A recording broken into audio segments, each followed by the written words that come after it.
जो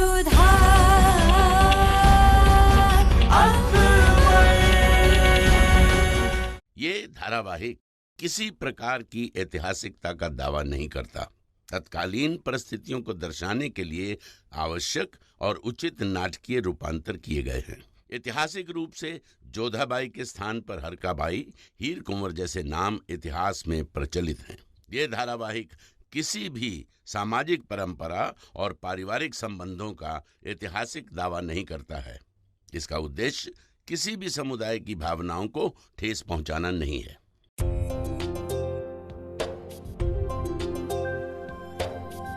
अजीब सी बेचैनी हो रही है हमें। मितली आ रही है। चिंता करने की जरूरत नहीं रुकैया बेगम। ऐसी हालत में बेचैनी तो होती ही है। जब तक बच्चा दुनिया में नहीं आ जाता ऐसा भारीपन महसूस होता ही रहेगा। आप चिंता ना करें, लीजिए आप फल खाइए। नहीं, हमारा मन नहीं कर रहा है। सलाम शहंशाह।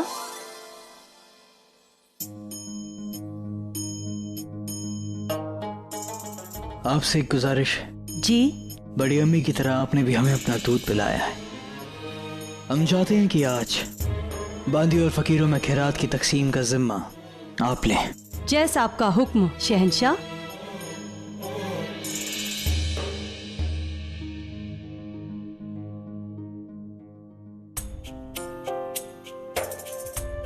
जश्न खत्म हो गया है रुकैया, तुम थक गई होंगी।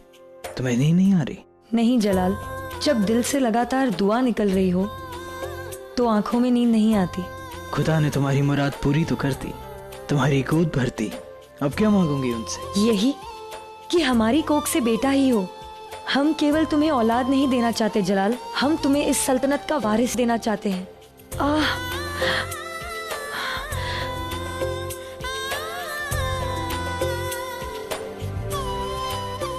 हम बेहद खुश हैं।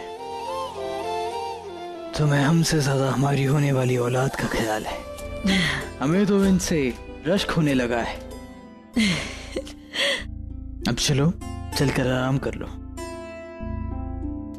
बस अब हमें उस दिन का इंतजार है जब तुम्हारा बच्चा तुम्हारे कंधे पर बैठकर उसी तरह खेलेगा जैसे रहीम खेल रहे थे। एक बात बताओ रुकैया, तुम्हें किस बात की ज्यादा खुशी है? खुद अम्मी जान बनने की या फिर हमारे वालिद बनने की? बिल्कुल, हम दोनों के वालिदैन बनने की खुशी बहुत बड़ी है, पर इससे बड़ी खुशी ये है कि इस सल्तनत को एक वारिस मिल जाएगा। तकदीर भी बहुत बड़ी चीज होती है रुकैया। जमीन खुद चुनती है कि उस पे कौन हुकूमत करेगा। तख्त अपना शहंशाह खुद चुनता है।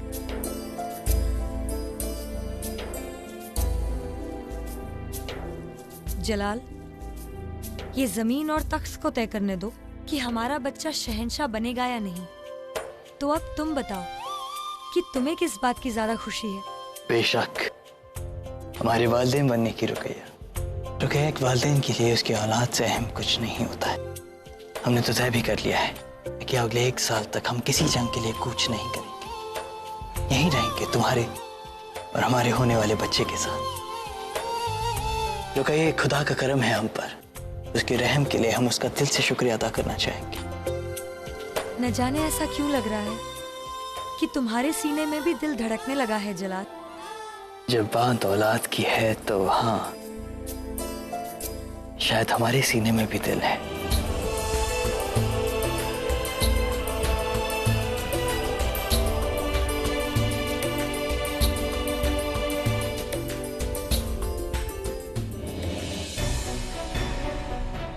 जलाल, आपने हमें बुलाया? ऐसा क्या मसला आन पड़ा जो इस वक्त सबको याद किया? अम्मी जान, हमें बहुत अजीब सा महसूस हो रहा है। ऐसा जो आज से पहले महसूस नहीं हुआ है। एक अजीब सी बेचैनी, एक अजीब सी घबराहट। आपकी तबीयत नासाज है जलाल, हम अभी शाही हकीम को बुलावा भेजते हैं। उसकी जरूरत नहीं है बड़ी। तो बताओ तो जलाल, आखिर कैसा महसूस हो रहा है तुम्हें? कुछ ऐसा जो आज से पहले महसूस नहीं हुआ है। सोना चाहते हैं पर नींद नहीं आती। सबके साथ होते हैं पर अकेले होने का मन करता है, तन्हाई में सबको पास बुलाने का मन करता है। जलाल, हम जानते हैं आपको क्या हुआ है। बताइए बड़ी अम्मी, हमें ऐसा क्यों महसूस हो रहा है? क्योंकि आप अपने अंदर की खुशी को समेट नहीं पा रहे हैं। माशाअल्लाह, कितने सालों के बाद हमने जलाल को इस कदर खुश देखा है। मुगलिया सल्तनत के वारिस के आने की खुशी है ये। वैसे तो माँ बच्चे को जन्म देती है, लेकिन वालिद भी बेकरार रहते हैं अपने बच्चे के लिए। बेचैनी इस बात की है तो बात परेशानी की नहीं, खुशी की है जलाल। अल्लाह ताला का करम है, इतने बरसों बाद इस महल की फिजाओं में इतनी खुशी आई है कि हमसे संभल नहीं रही।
बड़ी अम्मी, क्या हुआ रुकैया को? जलाल, अभी इस वक्त कुछ भी नहीं बताया जा सकता, पर इतना जरूर है कि बेगम रुकैया को इलाज की सख्त जरूरत है इस वक्त। लेकिन आपकी यहाँ मौजूदगी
बड़ी अम्मी,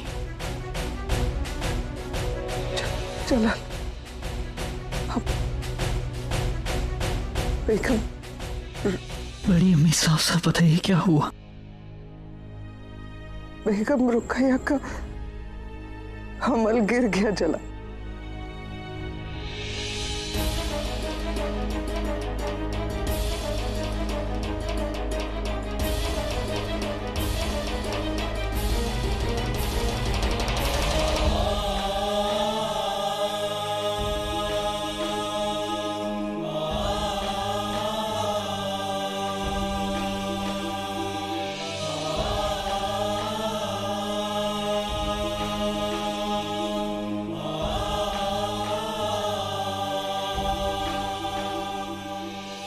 एक सपना आंखों में था,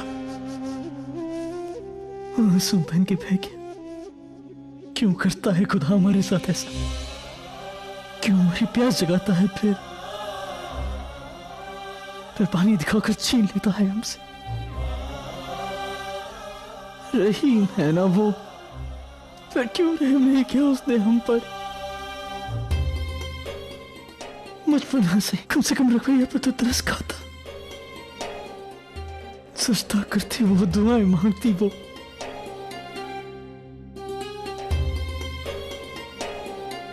क्यों?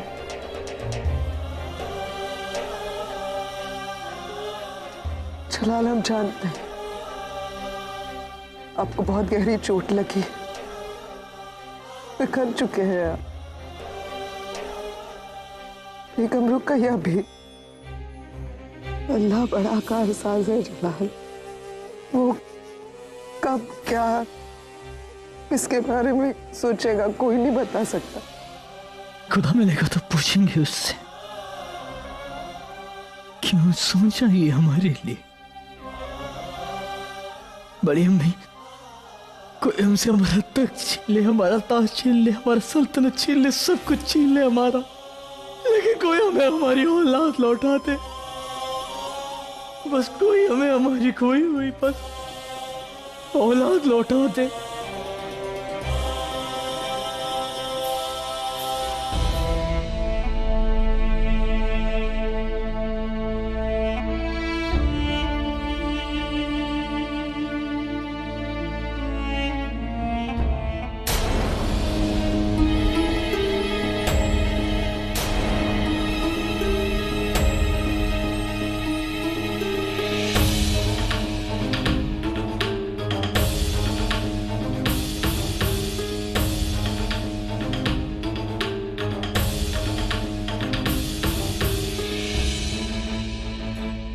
रुकैया बेगम, जरा सांस तो सुंघाइए। हाय अल्लाह। खुशियान, तुम बेगम साहबा के पास रहो। क्या आप ये यकीन के साथ कह सकती हैं? जी शहंशाह, ये हमारा कुदरती तौर पे नहीं गिरा, बल्कि किसी की साजिश है। क्या कहना चाह रही हो तुम? रुकैया बेगम को धतूरे का अर्क दिया गया है महमंगा। अगर कोई आम आदमी इसे पी ले, उसे केवल नींद आती। अगर इसे किसी हमला औरत को दिया जाए तो बच्चे के लिए जानलेवा हो सकता है। हमने उसके निशान देखे हैं बेगम के खून में, और बेगम के मुंह से भी उसकी महक आ रही थी। किसने किया ये गुनाह? ये तो हमारे भी समझ में नहीं आ रहा शहंशाह। बाहर से जो भी सामान महल के अंदर आया है वो हमारे निगहबानी में अंदर आया है, और रुकैया बेगम तक जो भी चीज पहुंची है वो हमारे सामने चखी गई थी। ये भी तो हो सकता है ना, आपके चखने के बाद उसमें वो अर्क मिलाया गया हो। जिसने भी ये गुनाह किया है, हमारी शमशीर उसके खून से रंगी जाएगी। एक बात और, ये अर्क मुगल सल्तनत के सरहद पे नहीं पाया जाता, ना ही बनाया जाता है। आम इंसान के बस का नहीं है इसे साधना। ये मुगल सरहद के पार से आया है। मुगल सरहद के पार से? हाँ, रुकैया बेगम ने जो आखिरी चीज खाई या चखी, उसमें ही उसे मिलाया गया था, तभी उनके मुंह से उसकी महक आ रही थी।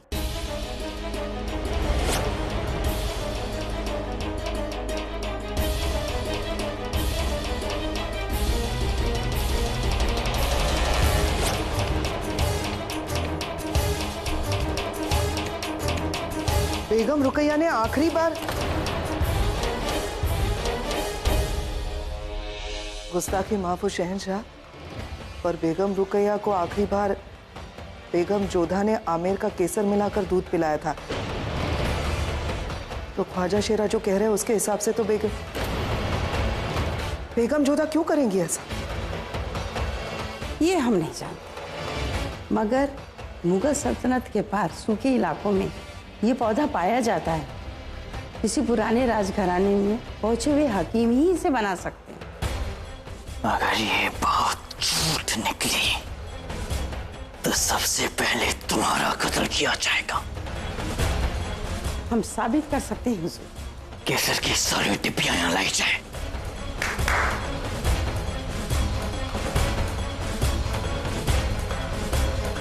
ये केसर जोधा और उसके भाइयों ने रुकैया को नजर किया था, अब जांचिए इसे।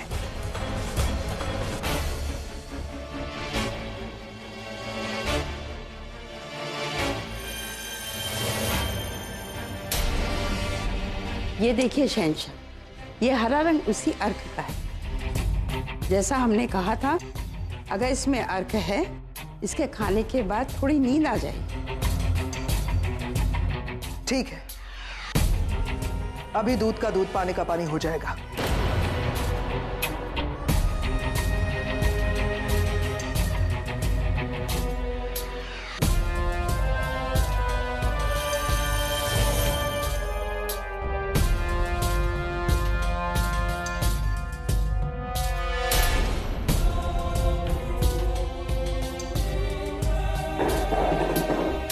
ये देखिए शहंशाह, इनके मुंह से भी वैसी ही महक आ रही। इस केसर में ही वो अर्क मिला हुआ है।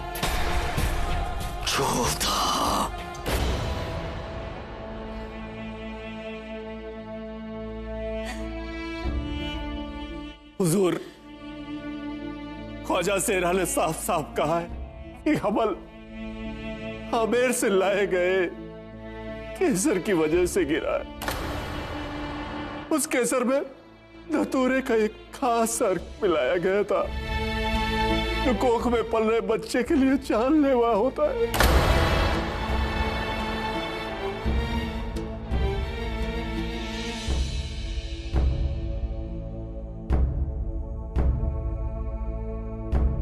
तक लिया।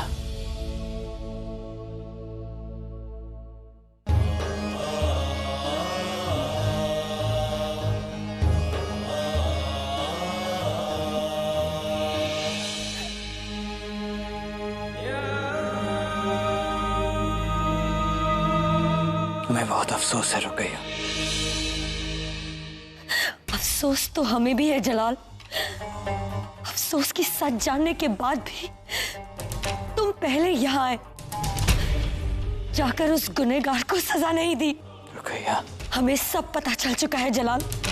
उस जोधा से हमारी खुशी बर्दाश्त नहीं हुई ना। मीठी छुरी निकली वो, मासूम बनकर हमारे बच्चे की खुशहाल जिंदगी का तोहफा देने आई और मौत नजर करके चली गई। उस रुक्के में हमारे बच्चे के मुस्तकबिल की दुआ मांगी और बददुआ देकर चली गई। उसी चम्मच से जहर पिलाकर हमारे बच्चे को मार डाला जो तोहफे में लाई थी।